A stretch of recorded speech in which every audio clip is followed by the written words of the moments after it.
Three countries have walked away. A single currency, promised for over 2 decades, still doesn't exist. Coups keep returning, sanctions keep failing, and yet nearly 450 million people are still tied to this one regional body. We are talking about the Economic Community of West African States, ECOWAS. It turned 50 years old in 2025, but instead of celebrating unity, it faced its most serious crisis of relevance since it was founded. At a time when West Africa needs coordination more than ever on security, trade, mobility, and democracy, ECOWAS is being openly questioned. Can it still enforce democratic norms? Does it still have economic weight? And can it even survive in its current form? But there is one sign of optimism to start 2026.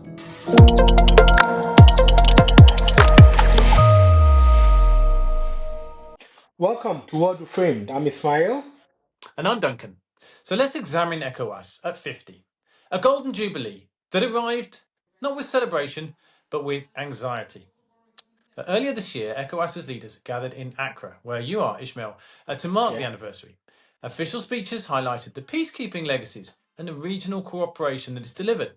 But outside the halls, the mood was far more sombre, because this milestone came amid political fragmentation, economic stagnation, and growing public disillusionment with the bloc. Let's first look at ECOWAS based on scale. ECOWAS today represents 15 member states, a population of over 440 million people, a combined GDP of roughly 600 billion US dollars. On paper, that makes ECOWAS one of the largest regional blocs in the global south.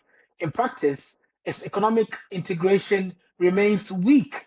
Intra-ECOWAS trade still accounts for less than 20% of total trade by member states. Compare that to the European Union, where you are, Duncan, where internal trade exceeds 60%. I'm sorry, Ismail, I'm not in the European Union anymore, but until a few years I was. And that Brexit, I think, is something that ECOWAS has also experienced, which you can go into. But, the gap between the two does tell us something fundamental. ECOWAS has scale, but perhaps not cohesion. And the most dramatic rupture, which we were just alluding to, came in 2025, this year, with the formal withdrawal of Mali, Burkina Faso, and Niger. So together, these three Sahelian states account for around 70 million people and nearly 17% of ECOWAS's total landmass. They are, though, less than 5% of its GDP, but they have enormous strategic and security importance. Indeed, their exit followed years of tension after military coups, sanctions, and ECOWAS's repeated and ultimately unfulfilled threats of military intervention, especially after the Niger coup. The failure to act militarily exposed the hard truth. ECOWAS lacks the political consensus and operational capacity to enforce its strongest warnings. Yeah, and then towards the end of this year, Guinea-Bissau once again reminded the region how fragile democratic institutions remain, because following disputed elections, the military stepped in. ECOWAS, again, responded with condemnation, suspension, and threats of targeted sanctions, which is a playbook which has now become rather familiar. And as we've seen repeatedly since 2020, sanctions alone rarely reverse coups. Instead, they often harden military rule and erode the bloc's authority. Yeah, and economically, ECOWAS is also having, let's say, some challenges. It continues to chase one of its oldest ambitions, which is a single currency, again, like the European Union. And that would be the ECO, was first proposed more than 20 years ago. It's now tentatively slated for 2027 after missing multiple deadlines. But even its proponents advise caution because the groundwork has still not been done. We have to take care of a couple of things. For example, what is our level of intra-regional trade, which is around, some people say it's as low as 8%. It's between 8 and 12%. So having a single currency is not just for the name, because what are you doing with a single currency? You have to be trading and what have you. Before the European Union converged, they had up to 77% intra-regional trade, which makes a lot of sense. But if you don't have the same fundamentals, okay, so there will be issues with you down the road. I think the leadership of ECOWAS is playing cautious because they want to be sure that they don't want to go into an arrangement tomorrow that will collapse. That was the head of research at the ECOWAS Bank for Investment and Development, McDonald Guanou, speaking to me earlier this year. Despite his general optimism, the challenges faced by ECOWAS in a fragmenting global economy with huge cuts to foreign assistance from the US and Europe were very clear when I spoke to him. Well, the obstacles are structural. Nigeria alone contributes over 60% of ECOWAS's GDP, while many smaller economies struggle with inflation, debt distress, and fiscal instability. Without real convergence on economic fundamentals, the ECO remains a symbolic project, not a functional one. But then, Ismail, we promised at the beginning of this podcast some good news. And this came slightly unexpectedly, and it's one of ECOWAS's most tangible policy wins for years. And things are going to change from January 2026, so just in a couple of days' time, because air travel across ECOWAS member states will become tax-free, with sharp reductions in passenger and security charges. And this matters because West Africa has some of the highest intra-regional airfares globally, often making it cheaper to fly to Europe than to a neighbouring country. Yeah, and I'll be happy if this happens because if implemented fully, this reform could cut fares by 20 to 40%, directly benefiting traders, students, tourists, and families, and finally advancing the idea of free movement in a practical way. Yeah, and this is something that the industry, that businesses have been calling on for years, because they say that in general, African states don't pay enough attention to connectivity that their populations and their economies need.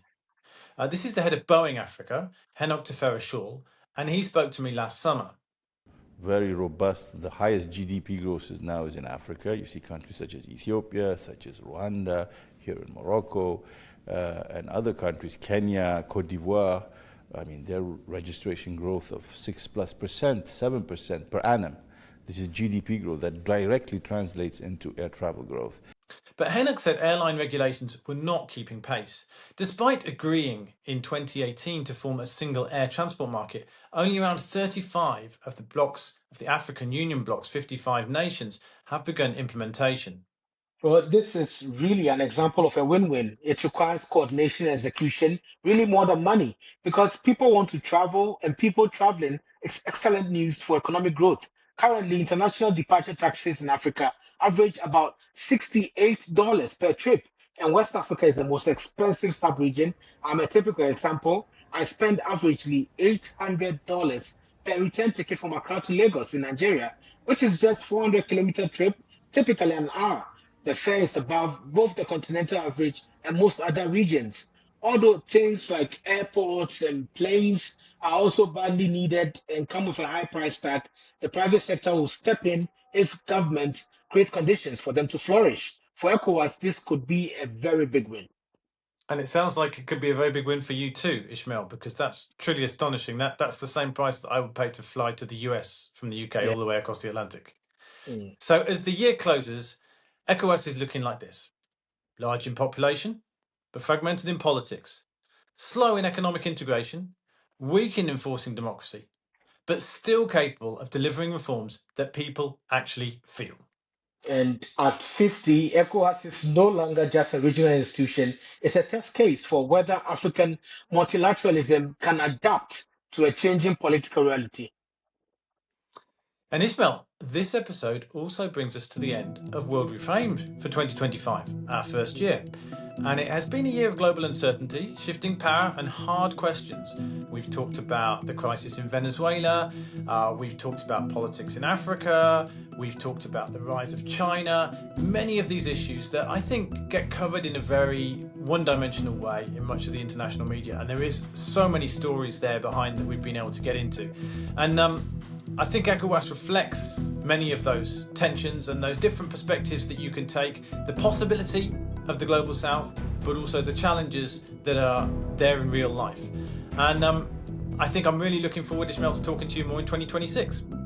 Definitely. And the question is whether the global south will survive and what kind of survival the global south is going to emerge. Because one driven by declarations or one defined by delivery. Thank you for listening and questioning and engaging with us throughout the year, definitely. And I'm so excited for 2026. Yeah, and to everyone watching, again, a big thank you. We wish you a peaceful end to 2025 and hopefully an informed and forward-looking 2026. Do keep following us at globalsouthworld.com on social media, TikTok, Instagram, YouTube, wherever you're watching this. Have a happy new year. Goodbye.